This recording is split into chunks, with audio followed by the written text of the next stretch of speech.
Londres, 2003. O apartamento de Sadie tinha a aparência e o cheiro dos lugares aonde ela estava acostumada a ser mandada a trabalho. Você pode saber muito sobre uma pessoa pela sua casa, disse Donald uma vez com ar afetado, completamente fora de sintonia com sua personalidade forte. Um comentário bastante significativo vindo de um homem cuja esposa fazia toda a limpeza. Ela pegou as malas diretas e as contas espalhadas no tapete e fechou a porta com o pé.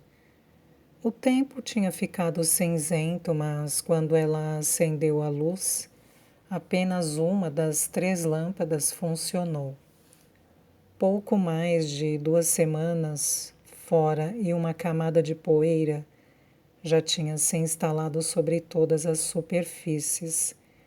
A sala tinha um cheiro acre de abandono e os móveis de Sadie, que nunca foram encantadores, se tornaram inóspitos e vergonhosos em sua ausência, além de mais desgastados do que ela se lembrava.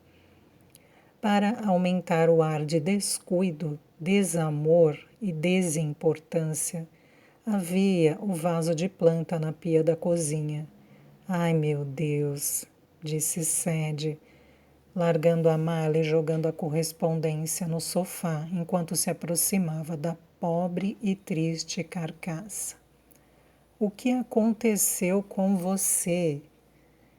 Ela a pegara na festa de Páscoa da escola local, alguns meses antes, em um surto de aspiração doméstica.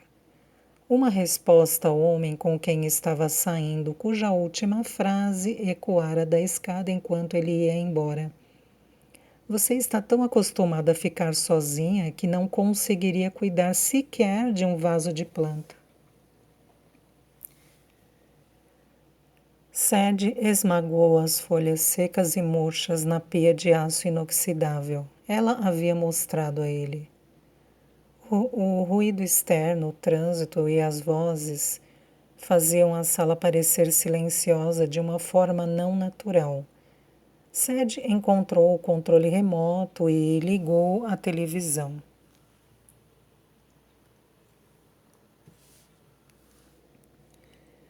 Stephen Fry estava no ar, sendo inteligente e engraçado sobre alguma coisa.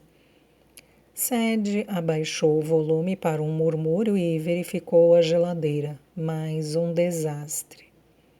Quase vazia, exceto por 2 cenouras velhas e uma garrafa de suco de laranja. Ela verificou a data de validade do suco e decidiu que 6 dias além estava ótimo. Eles eram sempre cautelosos em excesso com essas coisas. Serviu-se um copo e foi até a mesa. Enquanto o computador ligava, Sadie botou seu celular para carregar e em seguida pegou o arquivo Edevane na bolsa. Tomou um gole do suco amargo e sentou-se, tremendo quando o modem emitiu um som agudo, conectando-se à internet. Durante todo o caminho para casa, ela repassara a entrevista com Margot Sinclair em sua mente. Sadie estava tão convencida de que Rosie Waters e Anthony Devane tinham tido um caso e que Theo era filho de Rose e não de Eleanor, que estava tendo dificuldade para processar as novas informações.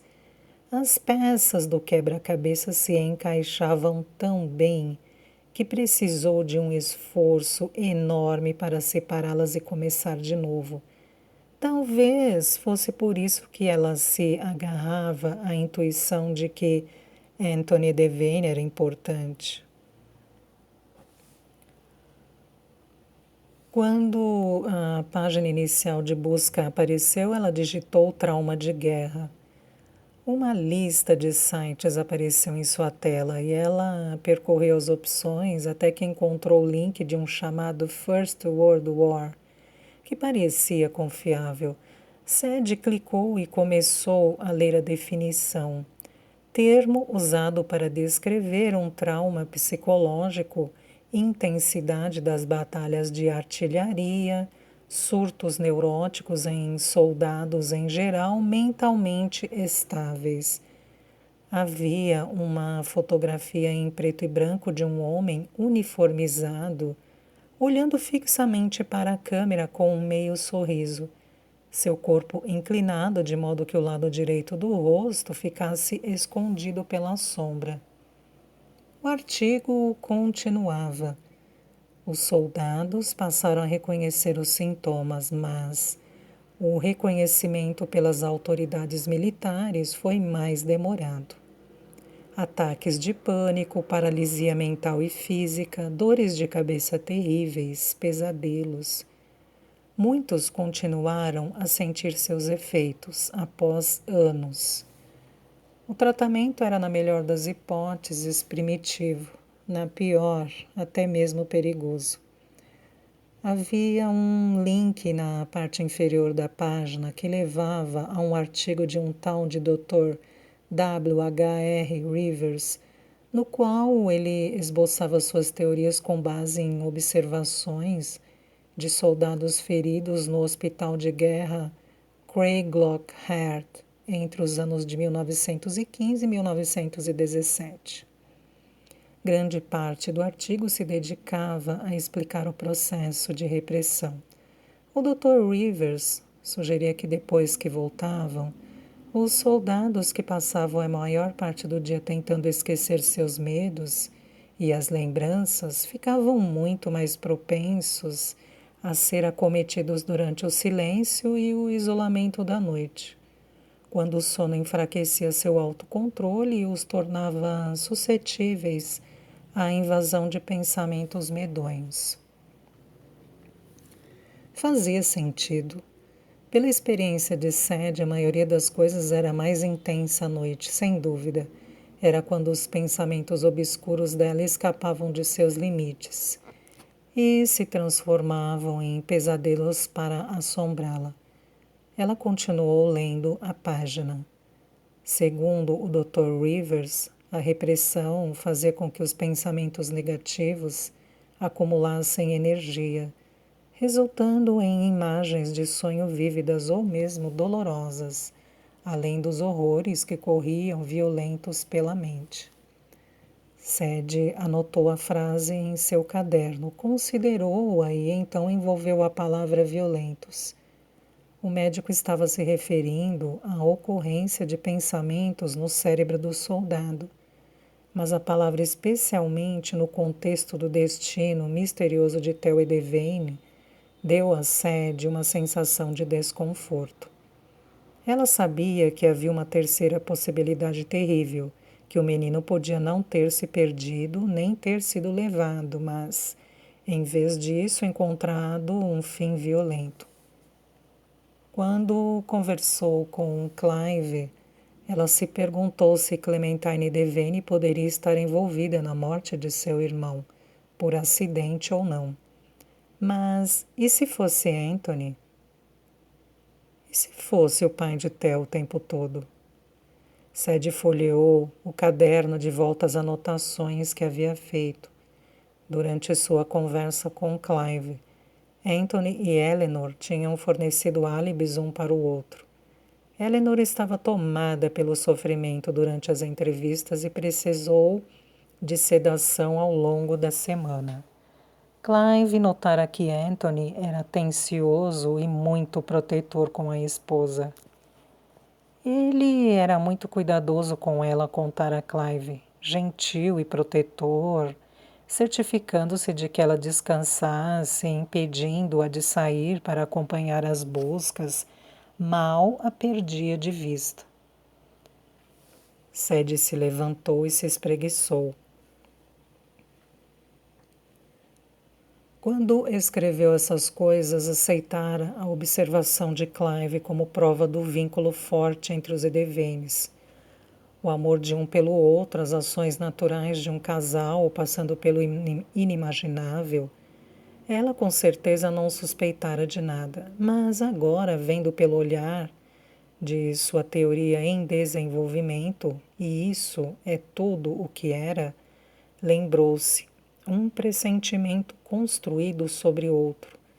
O comportamento assumia um tom mais sinistro. Seria possível que Eleanor soubesse o que seu marido tinha feito e o estivesse acobertando? Uma mãe faria isso? Uma esposa? Será que Anthony a estava cercando, deixando-a sob vigilância de modo que ela não pudesse revelar à polícia o que sabia? Sadie olhou para o relógio digital no canto da tela. Tinha decidido, na viagem de volta de Oxford, que aquela noite era tão boa quanto qualquer outra para se encontrar com Donald. Ela devia estar se concentrando para convencê-lo de que estava pronta para voltar ao trabalho e não caçando fantasmas na internet. Deveria desligar e voltar ao site mais tarde.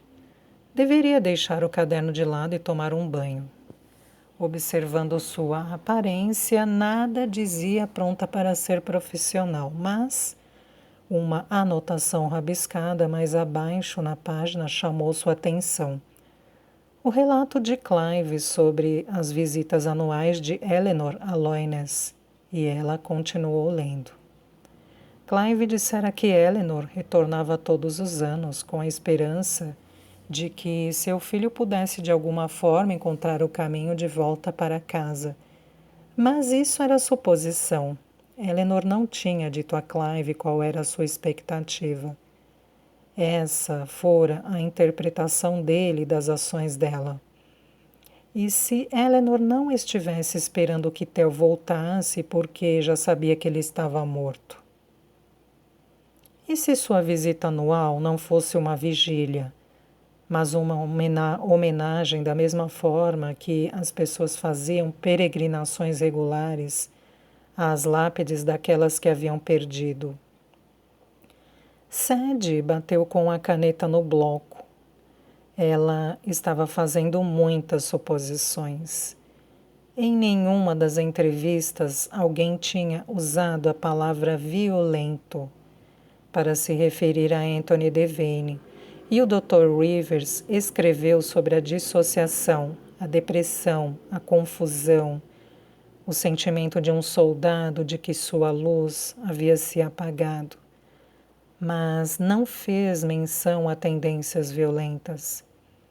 Ela se sentou e navegou por mais algumas páginas, passando os olhos e clicando, até encontrar uma citação de um correspondente de guerra chamado Philip Gibbs, que falava do retorno dos soldados às suas vidas após a guerra.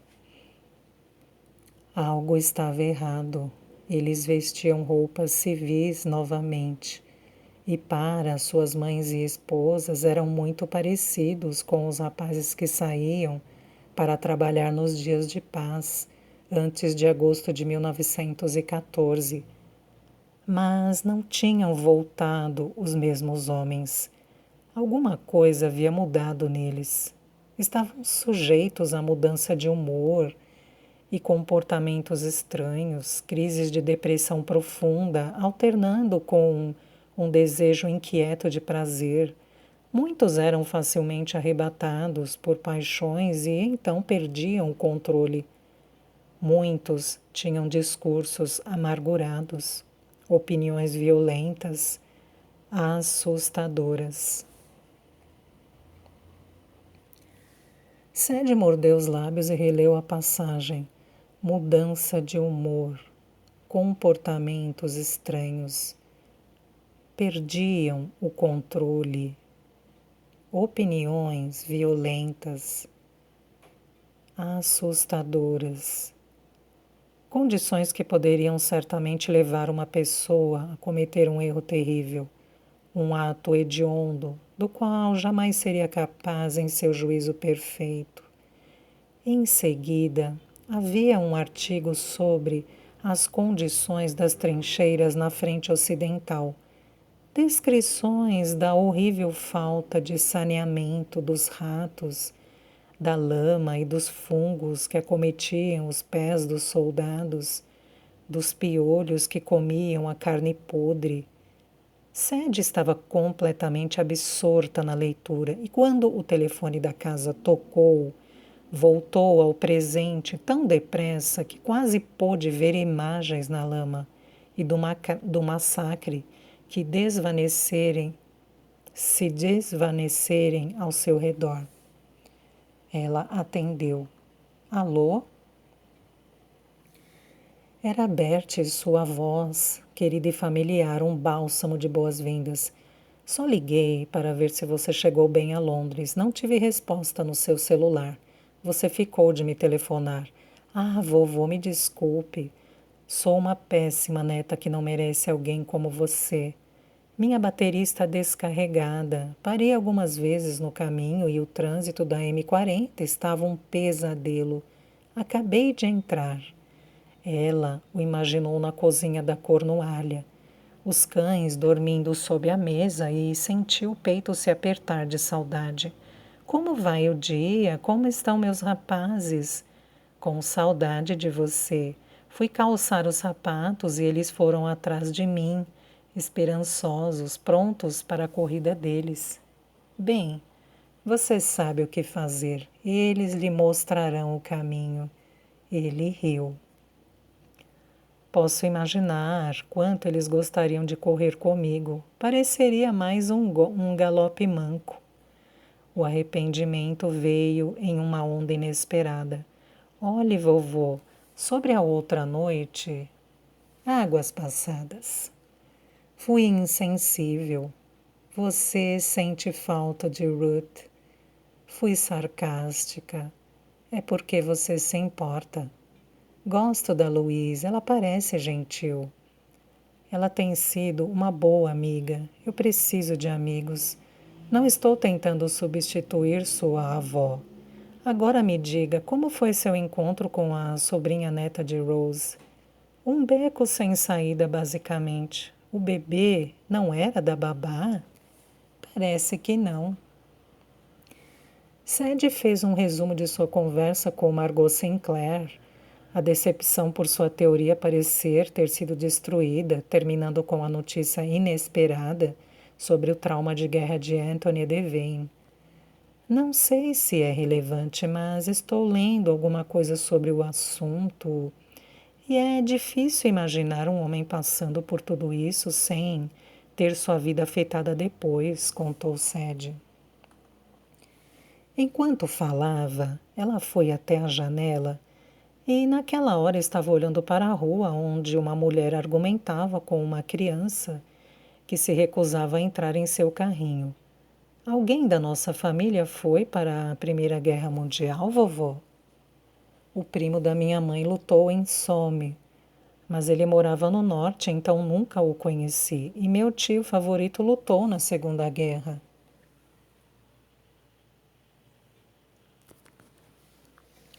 Ele voltou diferente? Ele não voltou. Morreu na França.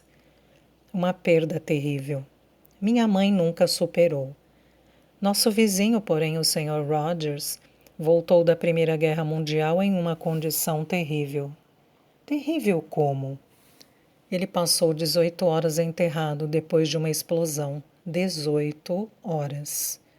Você consegue imaginar? Ele estava no meio do nada e seus companheiros não conseguiram chegar até ele por causa de todos os bombardeios. Quando finalmente conseguiram desenterrá-lo, ele se encontrava num estado catatônico de choque. Foi enviado de volta para casa e tratado em um desses hospitais que montaram em casas de campo. Mas nunca mais foi o mesmo, segundo meus pais. Como ele era? Seu olhar fitava o nada, o rosto com uma expressão permanente de horror. Ele costumava ter pesadelos em que não conseguia respirar e acordava arfando. Em outras noites, éramos acordados por uma lamentação que atravessava as paredes da nossa casa. Pobre homem! As crianças do bairro ficavam todas assustadas com ele. Costumavam se desafiar para ver quem era corajoso o suficiente para ir até sua porta, bater e depois sair correndo e se esconder. Mas não você. Não. Bem, minha mãe teria arrancado minha pele se suspeitasse que eu era capaz de uma crueldade infantil dessas. Além disso, ela levava para o lado pessoal. Minha mãe o tomara sob suas asas. Ela cozinhava um prato extra de ceia todas as noites. Lavava suas roupas sujas, cuidava para que sua casa se mantivesse limpa. Ela era, assim, o mais gentil dos corações. Nunca tão feliz como quando ajudava alguém menos afortunado. Gostaria de tê-la conhecido. Eu também gostaria que você a tivesse conhecido. Pelo que você fala, ela se parece muito com Ruth. Sadie se lembrou de como Ruth a recebera de coração aberto em sua casa quando ela não tinha para onde ir. Engraçado você dizer isso. Depois que mamãe morreu e nós assumimos a loja, Ruth tomou para si os cuidados com o Sr. Rogers também. Ela estava convencida de que não poderíamos abandoná-lo. Posso ouvi-la dizendo isso. Bertie riu e depois sorriu.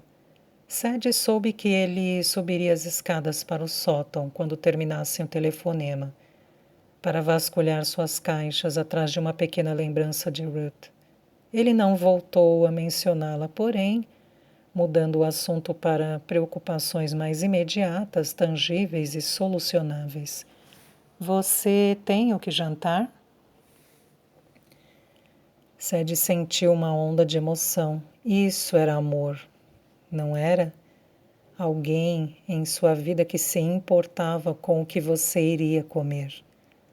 Ela abriu a geladeira e franziu o nariz.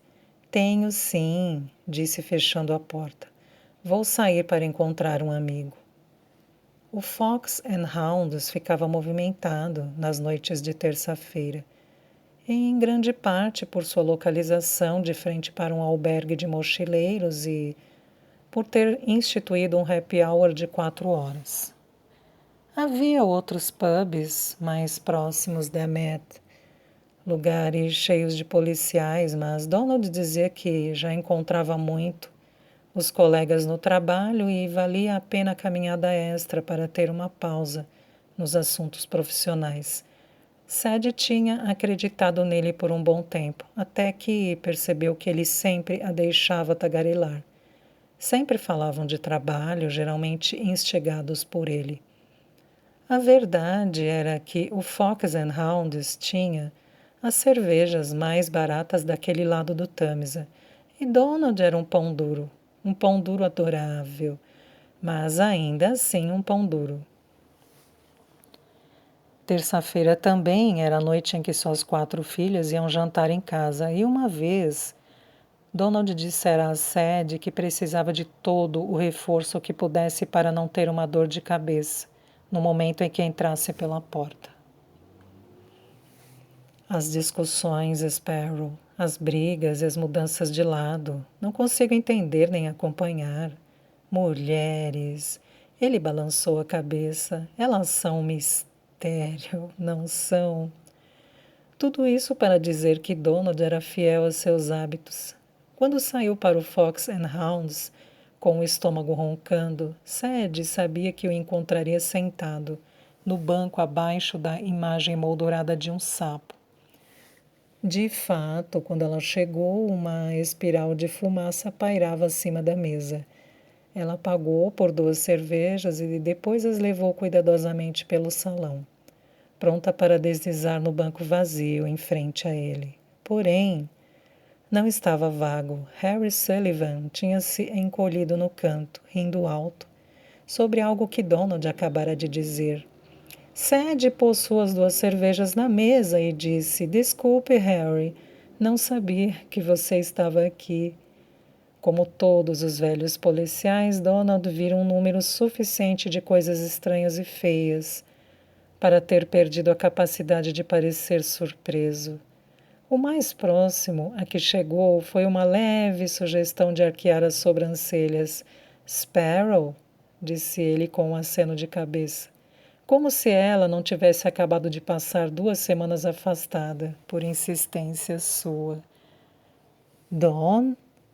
Pensei que estivesse de férias, Sparrow, comentou Harry alegremente. Já se cansou de tomar sol e surfar? Mais ou menos, Sully.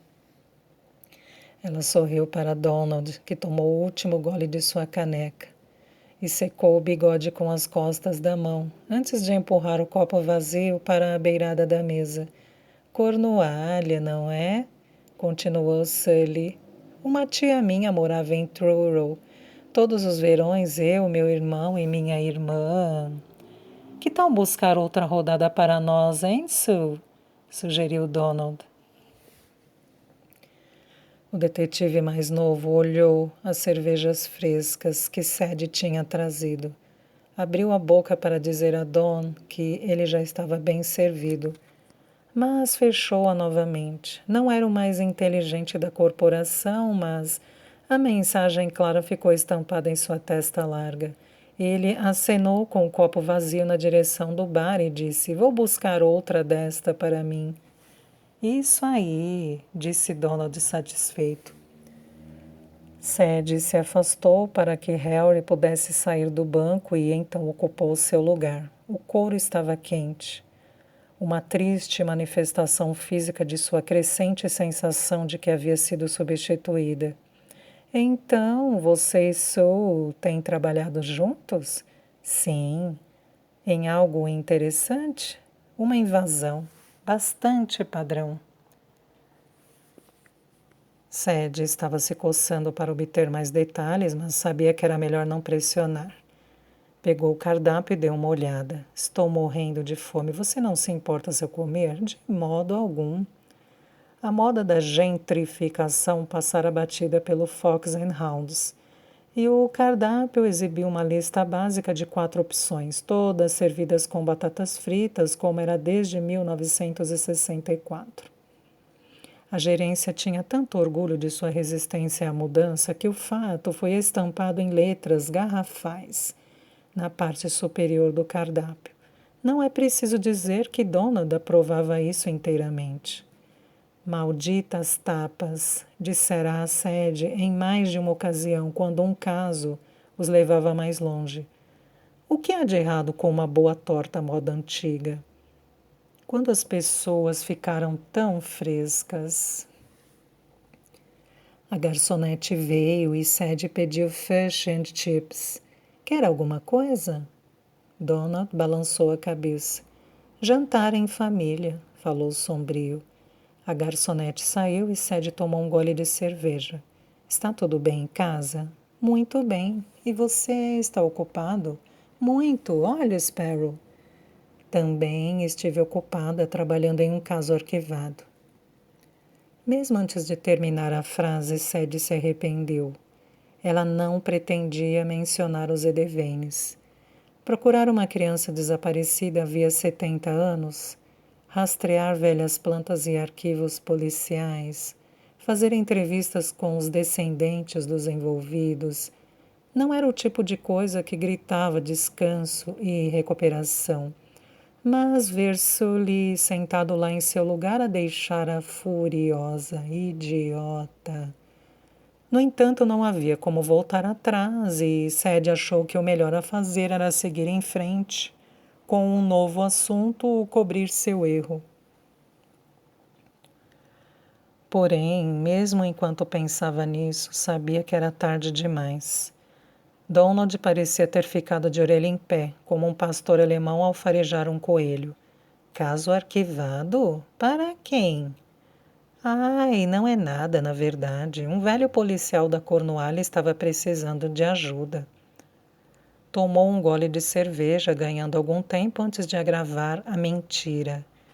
"Um amigo do meu avô. Não tive como dizer não." Ela começou a esboçar o caso Edevane antes que Donald pudesse fazer mais perguntas sobre como aquilo tinha chegado a ela.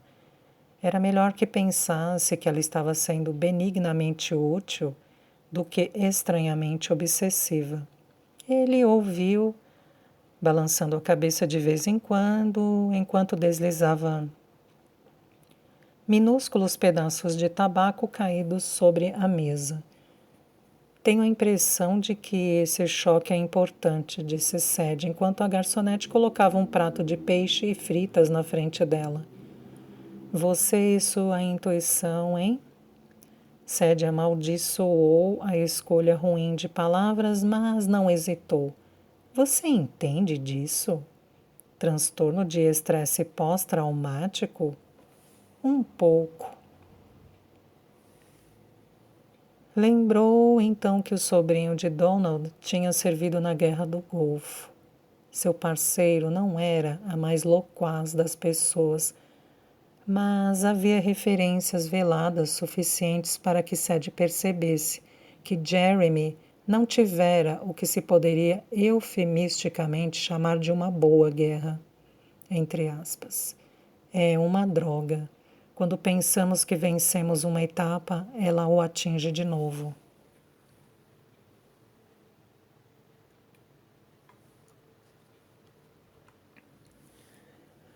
Uma depressão terrível. Ele balançou a cabeça como se não houvesse palavras para descrever a profundidade do sofrimento de seu sobrinho. Não é a sua tristeza habitual, mas algo muito diferente. Desesperança, desespero, terror, ansiedade. Isso também. Palpitação cardíaca, medo, pesadelos que parecem reais. E impulsos violentos? Pode-se dizer que sim. Minha cunhada o encontrou com o rifle de caça do pai, apontado para a porta do quarto do irmão mais novo. Ele achava que havia militantes lá dentro. Tivera uma visão. Meu Deus, Dom, sinto muito. Os lábios de Donald se apertaram numa linha fina. Ele se permitiu um rápido aceno de cabeça. Coisa de Deus. Ele era um bom garoto, tinha bom coração, e não estou dizendo isso só porque é filho do meu irmão. Eu sempre soube que podia ficar tranquilo quando minhas meninas estavam com Jeremy. Ele varreu os pedaços de tabaco da mesa com um golpe furioso. As coisas que esses rapazes foram obrigados a fazer. As coisas que viram e que não conseguem esquecer. Como uma pessoa volta ao normal depois disso? Como você diz a um homem para matar e depois espera que ele volte ao normal? Não sei. Donald pegou a cerveja e bebeu as goladas. Quando o copo esvaziou, passou as costas da mão nos pelos do bigode. Seus olhos estavam injetados. Dom, o que você está fazendo aqui, Sparrow? Eu liguei e deixei uma mensagem, você não recebeu? Eu tinha esperança de que você estivesse brincando, sexta-feira 13 e tudo mais. Não estava. Estou pronta para voltar. Se você pudesse confiar em mim... É tarde demais, Sparrow. Sua voz tinha baixado, era quase um sussurro. Ele se inclinou para mais perto, olhando por cima do ombro, para onde Sully ainda estava apoiado contra o bar, rindo com uma turista loura. Ashford abriu um inquérito sobre o vazamento do caso Bailey. Quem falou isso foi Per Wilson, que sempre sabe das coisas antes da gente. Há pressão de cima, é preciso dar exemplo, política interna. Você entende o esquema. É isso aí. Ficaram sentados por um momento, cada um ponderando a gravidade da situação. Dom rolou seu copo de um lado para o outro sobre a mesa. Por Deus, Sparrow, você sabe que gosto muito de você, mas estou prestes a me aposentar no final do ano, então preciso me manter limpo. Ela assentiu enquanto a nova realidade a dominava. A melhor coisa que você tem a fazer é voltar para a Cornualha. Se a verdade vier à tona, e não vai ser por mim, pelo menos você poderá alegar exaustão mental, mostrar que reconheceu que errou e pedir licença. Sadie esfregou a testa. A decepção tinha um gosto amargo e o bar de repente pareceu muito mais barulhento. Você está me entendendo, Sparrow? Ela assentiu com relutância. Boa, menina, você não esteve aqui esta noite. Estava na Cornualha o tempo todo descansando. E o Sully? Não se preocupe com o Sully. Com a loura ali rindo de suas piadas, ele nem vai se lembrar do seu nome. Droga, obrigada. Você deveria ficar contente. Sim, sim. E agora você deveria ir embora. Ela pegou sua bolsa. E Sparrow? Sadie se virou para ele. Avise-me do andamento desse caso arquivado, hein?